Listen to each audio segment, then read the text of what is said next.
supposed to be the Asian century. It's this massive, powerful idea, a huge global shift in power, wealth, you name it. But here's the thing. How inevitable is it really? Okay, let's dive in. So first off, what are we even talking about here? The Asian century, it's this idea of projected dominance. But look at the fine print, assuming current trends persist. That's the key.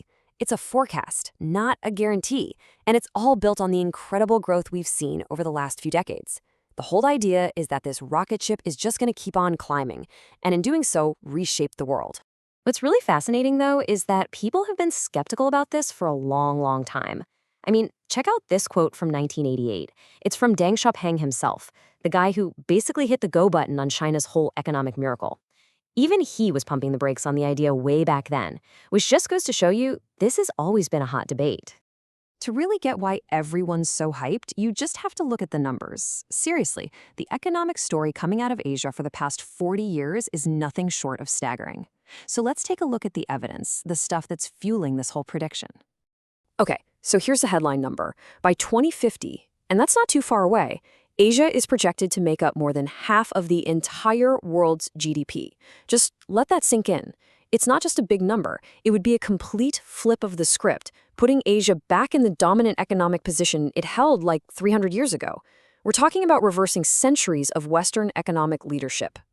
And this isn't just about factories and old-school manufacturing. Just look at Southeast Asia's digital economy. It's on track to blow past $300 billion this year alone. This whole region is absolutely buzzing with innovation, with super-fast AI adoption and an e-commerce scene that's just exploding. It's a digital powerhouse in the making for sure. And right here, you can see the changing of the guard, plain as day. This table looks at GDP in a way that shows what your money can actually buy. By 2050, China is projected to be the world's biggest economy by a huge margin. But the real story, the one that might surprise you, is India. It's forecast to surge right past the United States into the number 2 spot. This isn't just about growth. It's a fundamental reshuffling of the global economic deck. So the numbers are pretty persuasive, right? The trend lines look like they're heading straight up. But just like Deng Xiaoping warned, it's never that simple. Is this incredible rise truly a sure thing? Because there are some serious storm clouds on the horizon. And the first one, maybe the biggest one, is a problem that's brewing inside Asia's own population. Just look at this. It shows a really startling trend. That giant blue area represents Asia. And what it's telling us is that Asia is getting older faster than any other place in human history. The growth in its elderly population is set to just dwarf every other continent by 2060. You could call it a demographic time bomb. And that brings up a really big question. Is this aging population going to become like creaky joints, a massive economic weight that strains everything from healthcare to pensions? Or can Asia figure out a way to turn this into golden years, a source of experience, stability, and maybe even new kinds of economic opportunity? And the speed of this is just wow. I mean, right now, roughly 1 in 8 people there is over 60. But flash forward to 2050, and that number's going to double, 1 in 4. So you'll have fewer workers trying to support a way bigger group of retirees. That puts a huge strain on the whole economic engine, right? It's exactly why you see countries like Japan and China scrambling, trying everything from policies to encourage more babies to investing in robotics, all to keep those economic joints from just seizing up. Okay, so the second major hurdle, it's not about demographics. It's about geopolitics. The whole idea of a single, unified Asian century kind of papers over the fact that this is a really complex region, with deep historical rivalries and totally different ideas about the future, from the Himalayas all the way to the South China Sea. To really see how complex it is, just look at these 2 major geopolitical groups. On one side, you've got the Quad, which lines up the US, Australia, and Japan with India, mostly seen as a way to balance out China. But then you have BRICS, which includes Russia and China. And who's the one major player stuck right in the middle, a member of both groups? India. And that's the key takeaway here.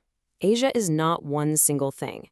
You've got major players like India doing this really delicate dance, trying to play its part in both a Western-leaning group and a China and Russia-influenced one. And that's just one of the fault lines. I mean, think about the constant tension between Japan and China, or all the disputes in the South China Sea. These divisions make any simple story of a unified Asia rising together, well, a lot more complicated. So what do we have? We've got this incredible economic engine on one side, and on the other, these really powerful demographic and geopolitical forces pushing back. It's not a simple story of rising or falling. It's a much more complex picture of a continent that's really at a crossroads. So where does that leave us? For Asia to actually realize its full potential, it has to navigate a total minefield of other problems. We're talking about more than just aging populations and tense rivalries. The region has to deal with massive inequality, a fierce scramble for natural resources, the very real effects of climate change, and, in many places, deep-rooted corruption. Any one of those is a huge challenge on its own. Which brings us right back to where we started, with a big question. The rise of Asia is without a doubt one of the most important stories of our lifetime.